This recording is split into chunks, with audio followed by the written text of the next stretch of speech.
Now, after Derek Chisora's split decision victory over Kubrat Pulev, he has gone out to call Deontay the Bronze Bomber Wilder. Now, the first thing we must mention is that we don't know if Deontay Wilder is actually ever going to fight again. He seems content on his outside life, his just life without boxing. He seems like he's not too interested in boxing right now. He's spending time with his family, it seems like it. If you've seen his social media, he's making music, he's exploring hobbies that he probably didn't have the time to explore because of his boxing career. Now he can just sit back and do what he wants to do with his life. I think in an interview I saw with Deontay Wilder not long ago, he said that he actually makes more money outside of boxing than he does when he fights for money, I guess. So credit to Deontay Wilder where credit's due. He's investing his money. He's not making mistakes where other fighters have made. But this is not what Deontay Wilder is doing after boxing. This video is about a hypothetical fight between Derek Chisora and Deontay Wilder. So let's say hypothetically Deontay Wilder were to come back and fight Derek Chisora. Is this a good matchup, and how do I think the fight would turn out? So let's talk about if this was a good matchup. I've seen some people go around and actually comment that Derek Chisora would be the best win on Deontay Wilder's resume. I mean, I feel like several years ago that could be argued, though Luis Ortiz is also a very good heavyweight. He's a very crafty guy. He's tricky to figure out because he's a southpaw. I suspect he was very old. He's probably older than what Chisora is now, and I feel like they understate his age. I feel like he is much older than they list him as, which is what a lot of other people believe as well. But I still do feel like he is a very good opponent, and prior to him getting knocked out by Deontay Wilder twice, Ortiz he could have caused a lot of trouble against the other top guys in the heavyweight division. I'm sure a fight, I'm not now obviously, but several years back, him and Anthony Joshua would have been a good fight. There's many good fights you could put or make with a prime Luis Ortiz. So I don't necessarily know if I agree with Derek Chisora being the best win on Deontay Wilder's resume if he were to beat Chisora, but there is an argument. Not at this stage of Chisora's career, obviously, but Chisora from several years back. And now at this stage in Derek Chisora's career, he seems to be like I don't know how you would describe him, like a high-level journeyman almost. He is like the gatekeeper for the elite heavyweight status. It's like if you could beat Derek Chisora, you're considered a top probably 10, 15, 20 heavyweight. So I guess in this stage of his career, you could call him a gatekeeper. And realistically, we can see that he's fighting for money. He's mentioned this so many times. We know that he's not genuinely pursuing belts. It's more about prize fighting and money. And I don't blame him, because boxers have a very short career and you need to make the most amount of money possible, because you cannot continue this career forever. We've seen him pressing Eddie Hearn, saying that, come on Eddie, Conor Benner's getting paid well, Anthony Joshua's getting paid well, what about me? You need to look after me, Eddie. So Derek Chisora has always been very critical of Eddie Hearn. I feel like the banter is great between them. He definitely puts it on Hearn, and you can just see from his demeanor, he's there for the money, and we shouldn't hate on him because we all need money at the end of the day. So how do I see a Derek Chisora-Deontay Wilder fight unfolding?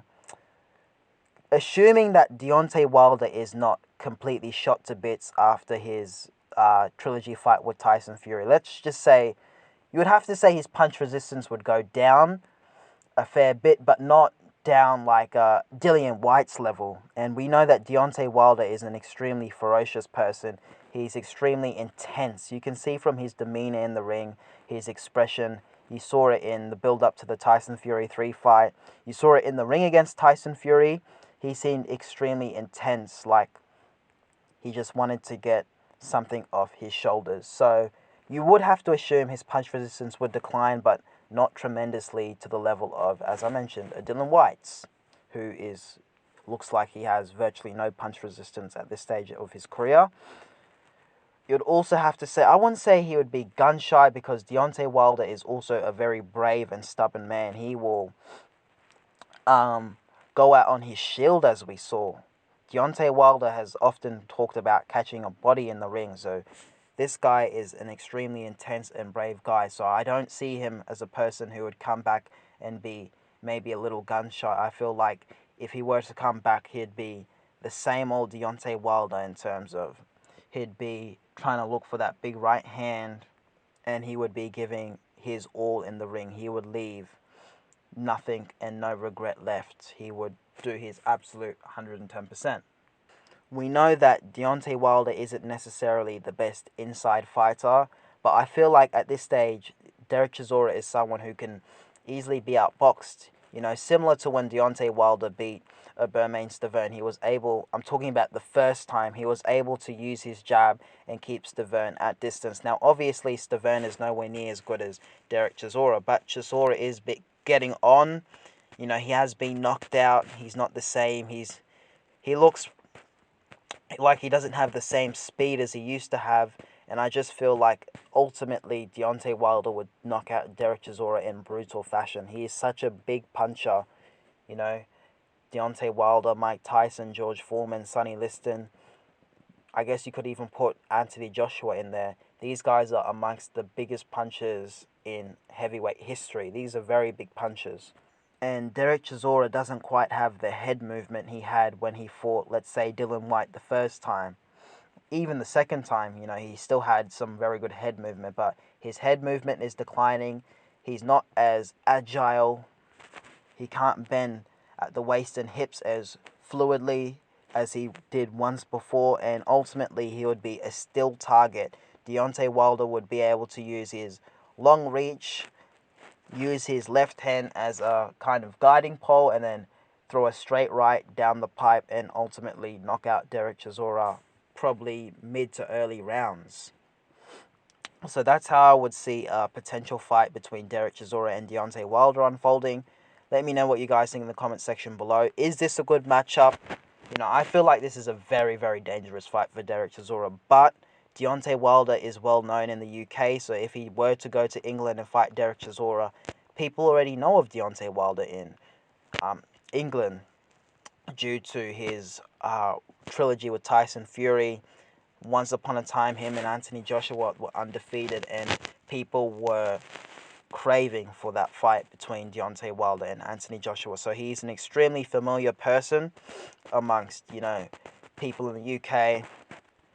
The UK always back their people, so they love Derek Chisora. You know, he's been in fights with Dillian Whyte. He's been in fights with Joseph Parker. Was it Oscar Rivas, where he knocked out Oscar Rivas in a great fight. So they know him very well in the UK. They love him very well, but I just feel like it would be a step too far, and I just don't feel like it's worth putting. No, if I was advising Derek Chisora, I wouldn't advise him to take a Deontay Wilder fight, but I understand why he wants to in terms of financially, but I just think health and safety is first and foremost. But, you know, as a boxing fan, it would be interesting, but if I were close to Derek Chisora, like a family member or friend, I definitely wouldn't want him to step in the ring with Deontay Wilder, but that's just my thought. Who cares what I think? At the end of the day, Chisora is a grown man and will do what he thinks is right for him, regardless of what people say. You can't always listen to people. You know, people will always tell you that you can't do it. People were adamant that Foreman would kill Ali. They were adamant that Tyson would destroy Evander Holyfield. They were sending Holyfield get well cards prior to the Tyson fight, and we all know what happened in the Ali-Foreman fight and the both Holyfield-Tyson fights. So you never know what could happen in boxing, especially with these heavyweights. One big punch on the temple, on the chin, can change it all. These guys wear, what, 8-ounce gloves? So if you time someone, they'll really feel it. Can discombobulate them and really hurt them and potentially knock them out. Alright guys, don't forget to like, subscribe. Peace.